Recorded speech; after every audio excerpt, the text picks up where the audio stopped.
বাংলাদেশের জনগণের জন্য, আমাদের মা বোনদের জন্য বিএনপি চেয়ারম্যান জনাব তারেক রহমান কিন্তু চালু করছেন।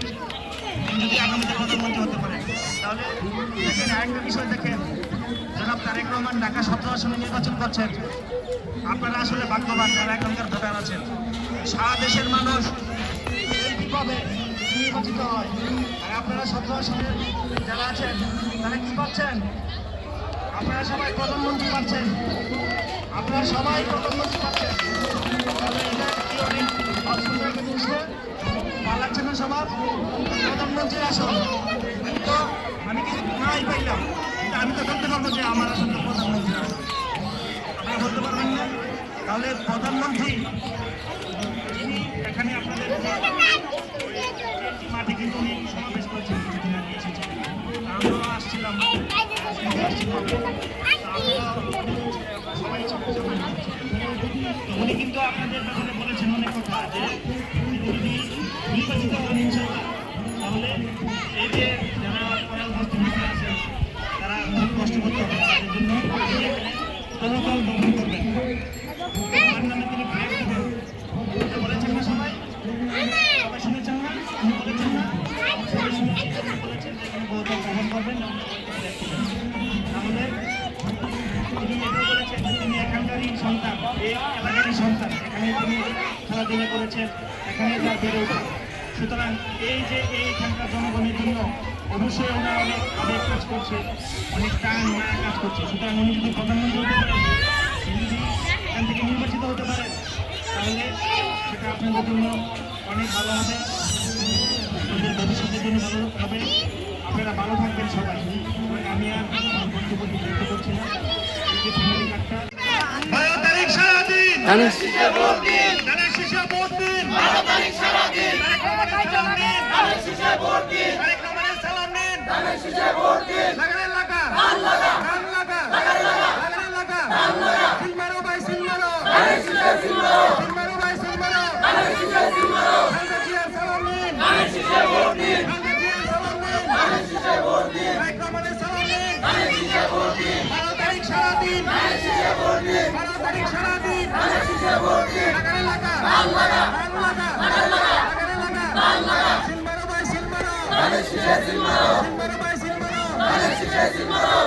আমরা সবাই 12 তারিখে সকাল সকাল ভোটের লাইনে দাঁড়ায় আগে ধানের শীষে সিল মারবো ইনশাল্লাহ। এবং একটা বিষয়, ভোট শেষ না হওয়া পর্যন্ত ভোট কেন্দ্র সবার পাহারা দিতে হবে, যাতে কোনো ষড়যন্ত্রকারী না ভোট ছিনিয়ে নিতে না পারে। আপনারা সবাই পারবেন না? সবাই পাহারা দিবেন না? আমরা সবাই ইনশাল্লাহ আমাদের যা যা কেন্দ্র আছে আমরা ভোট দিই, আমরা পাহারা দিব। ভোট গণনা শেষ না পর্যন্ত আমরা ভোট কেন্দ্র অবস্থান করবো ইনশাল্লাহ। আমাদের নেতা জনাব তারেক রহমানকে আগামী দিনে বাংলাদেশের প্রধানমন্ত্রী হিসাবে প্রতিষ্ঠিত করে না পর্যন্ত আমরা সবাই একসাথে রাজপথে করবো ইনশাল্লাহ। সবাইকে ধন্যবাদ। আসসালামু আলাইকুম। সিস্টেম বাংলাদেশের জনগণের জন্য, আমাদের মা বোনদের জন্য বিএনপি চেয়ারম্যান জনাব তারেক রহমান কিন্তু চালু করছেন। যদি আগামীতে প্রধানমন্ত্রী হতে পারে, তাহলে দেখেন আরেকটা বিষয় দেখেন, জনাব তারেক রহমান ঢাকা 17 আসনে নির্বাচন করছেন। আপনারা আসলে ভাগ্যবান যারা এখনকার ভোটার আছেন। সারা দেশের মানুষ কিভাবে নির্বাচিত হয়, আর আপনারা 17 আসনের যারা আছেন তারা কি পাচ্ছেন? আপনারা সবাই প্রধানমন্ত্রী পাচ্ছেন, আপনারা সবাই প্রধানমন্ত্রী পাচ্ছেন। তাহলে এটা কি অনেক অসুন্দর একটা জিনিস না? ভালো লাগছে না সবার? প্রধানমন্ত্রীর আসন আমি কিছু নাই পাইলাম, কিন্তু আমি তো বলতে পারবো যে আমার আসন তো প্রধানমন্ত্রীর আসন। আপনারা বলতে পারবেন না? তাহলে প্রধানমন্ত্রী যিনি এখানে আপনাদের মাঠে কিন্তু উনি সমাবেশ করেছেন, কিছুদিন আগে এসেছেন, আমরাও আসছিলাম, সবাই উনি কিন্তু আপনাদের ব্যাপারে বলেছেন অনেক কথা, যে যদি নির্বাচিত হন ইনশাল্লাহ, তাহলে এই যে যারা করাল বস্তুতে আছেন তারা খুব কষ্ট করতে হবে, তাদের জন্য প্রটোকল গ্রহণ করবেন, তার নামে তিনি ব্রেক দেবেন। বলেছেন না সবাই? সবাই শুনেছেন না? উনি বলেছেন না? সবাই শুনেছেন, বলেছেন যে এখানে প্রটোকল গ্রহণ করবেন, তাহলে তিনি এটাও বলেছেন যে তিনি এখানকারই সন্তান, এই এলাকারই সন্তান, এখানে তিনি খেলাধুলা করেছেন, এখানে তার বেড়ে ওঠে।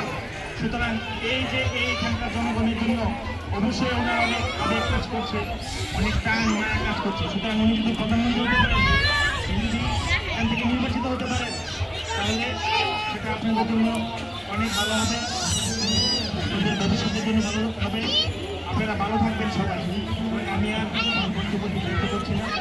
এই যে ফ্যামিলি কার্ডটা 12 তারিখ সারাদিন ধানের শীষে ভোট দিন, ধানের শীষে ভোট দিন, 12 তারিখ সারাদিন ধানের শীষে ভোট দিন, তারেক রহমানের সালাম নিন, ধানের শীষে ভোট দিন, লাগানের লাগা ধান লাগা ধান লাগা লাগানের লাগা ধান লাগা সিলমারো ভাই সিলমারো, ধানের শীষে সিলমারো সিলমারো ভাই সিলমারো, ধানের শীষে সিলমারো, খালেদা জিয়ার সালাম নিন, ধানের শীষে ভোট দিন, খালেদা জিয়ার সালাম নিন, ধানের শীষে ভোট দিন, তারেক রহমানের সালাম নিন, ধানের শীষে ভোট দিন, 12 তারিখ সারাদিন ধানের শীষে ভোট দিন, 12 তারিখ সারাদিন ধানের শীষে ভোট দিন, লাগানের লাগা ধান লাগা ধান লাগা লাগানের লাগা ধান লাগা সিলমারো ভাই সিলমারো, ধানের শীষে সিলমারো সিলমারো ভাই সিলমারো, ধানের শীষে সিলমারো। আমরা সবাই 12 তারিখের সকাল সকাল ভোটের লাইনে দাঁড়ায় আগে ধানের শীষে সিল মারবো ইনশাল্লাহ। এবং একটা বিষয়, আমাদের নেতা বলেছেন ভোট শেষ না হওয়া পর্যন্ত ভোট কেন্দ্র সবার পাহারা দিতে হবে, যাতে কোনো ষড়যন্ত্রকারী না ভোট ছিনিয়ে নিতে না পারে। আপনারা সবাই পারবেন না, সবাই পাহারা দিবেন না। আমরা সবাই ইনশাল্লাহ আমাদের যা যা কেন্দ্র আছে আমরা ভোট দিই, আমরা পাহারা দিব। ভোট গণনা শেষ না হওয়া পর্যন্ত আমরা ভোট কেন্দ্র গঠন করবো ইনশাল্লাহ। আমাদের নেতা জনাব তারেক রহমানকে আগামী দিনে বাংলাদেশের প্রধানমন্ত্রী হিসাবে প্রতিষ্ঠিত করে নেওয়া পর্যন্ত আমরা